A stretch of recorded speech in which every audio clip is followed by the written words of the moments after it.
Di tanah ni sebetulnya kita menduduki tanah ni dalam 40-an, 1940-an. Jadi sehingga tahun 98. Tanah ni duduk atas dasar menduduki lesen TOL. Dan pada tahun 98, pembayaran TOL itu dibekukan atas alasan daripada pejabat tanah mengatakan tanah ini diserahkan pada. Padahal pada masa itu tanah itu masih ada dalam lesen dan diambil pada bulan 9 tahun 97. Jadi kami masih menduduki lesen semasa itu. Jadi bukan kami yang tidak memperbarui, tapi kami dihalang untuk memperbarui atas alasan mereka lah. Okey. Pada waktu itu dia beritahu kami cuma tahu tahun 1998. Sedangkan hak milik itu dah diberi tahun 1997. Okey. Dia maksudnya ada overlap tarikh waktu itu. Yang menjadi pertikaian sekarang ni soal pampasan. Okey. Betul tanah ini adalah tanah kerajaan. Saya akui benda tu. Cuma jika lesen tu telah mati pada waktu tahun 1997 tu, kami tidak layak dapat pampasan. Tapi sekiranya lesen tu masih hidup dan diambil dalam tempoh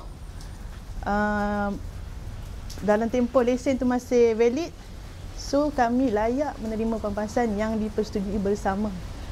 Dan akhirnya saya pendekkan cerita, 2014 pemaju memberi saya sekeping cek bernilai RM500 yang disampaikan kepada pihak ketiga yang saya pun tak tahu, dengan tujuannya untuk pembayaran pampasan berdasarkan Seksyen 434 Kanun Tanah Negara.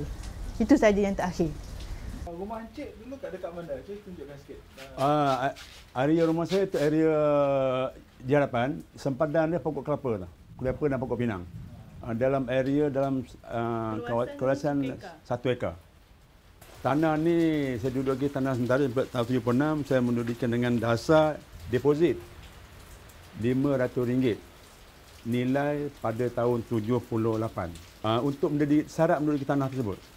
Sekarang ni saya pertikaian sekarang ni pampasan RM500 tak masalah, itu saja. Yeah.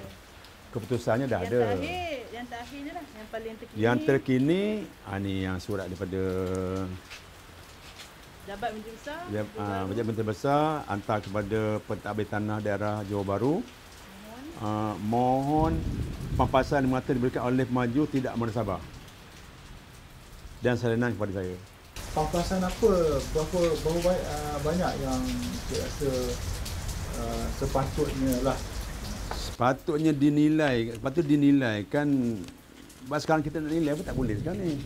Patut dinilaikan daripada tanah ni tanah pertanian. Pertanian. Jadi dinilaikan pada pokok-pokok, nilai rumah. Jadi kalau sekadar 500, deposit saya pun 500. Saya masih tak ambil lagi ni. Dia bukan saya yang cakap dia kena bayar pampasan. Bukan. Ini arahan ni bukan arahan kat ni saja. Kalau saya tanah haram, saya reda. Saya reda. Ni seksyen ni disebut bukan hari ni sebutannya. Mengatakan, saya sebut ya.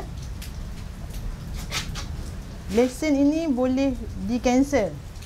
Okey. Jadual 5B, apabila dibayar pampasan yang dipersetujui dan ditentukan mengikut peruntukan Seksyen 434 Kanun Tanah Negara pada bila-bila masa sebelum tarikh habis tempoh. Okay, tarikh habis tempoh. Seksyen 5B. Nampak?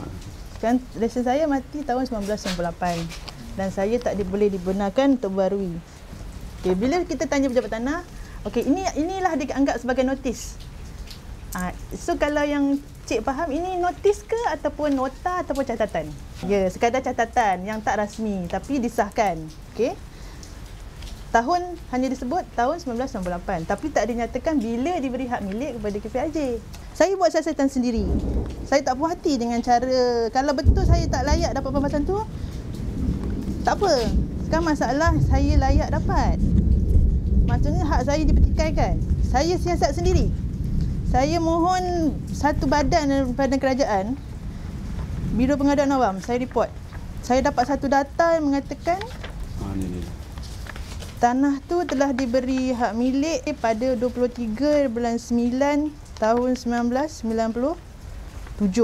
Ini bukan saya yang memandai keluarkan tarikh. Okey, apa yang kita Biro Pengadaan Awam. daripada Biro Pengadaan Awam. Maksudnya data ni memang betul. Ni kita Tapi ada dalam satu saya perkara. tak dimaklumkan tarikh ni dalam catatan yang dianggap notis tu. 23 bulan 9 tahun 97. Adakah lesen saya masih hidup waktu itu? Hidup. Masih hidup, masih valid, masih sah. Kerajaan memihak untuk automatik untuk terminate saya punya lesen waktu itu boleh, tapi sebabkan saya sampai Disember 1998 dengan yang termaktub dalam jadual 5B, mereka kena bayar pampasan yang dipersetujui bersama. Itu saja. Mudah. Sangat mudah saya rasa. Okey, tapi saya tak jemu, saya follow up lagi sampai 2014. Itulah yang terakhir cek 1,500 dibagi pada saya. Itulah yang saya sangat tak puas hati sebab amount 500 tu saya rasa sangat tak berpatutan dan tak wajar.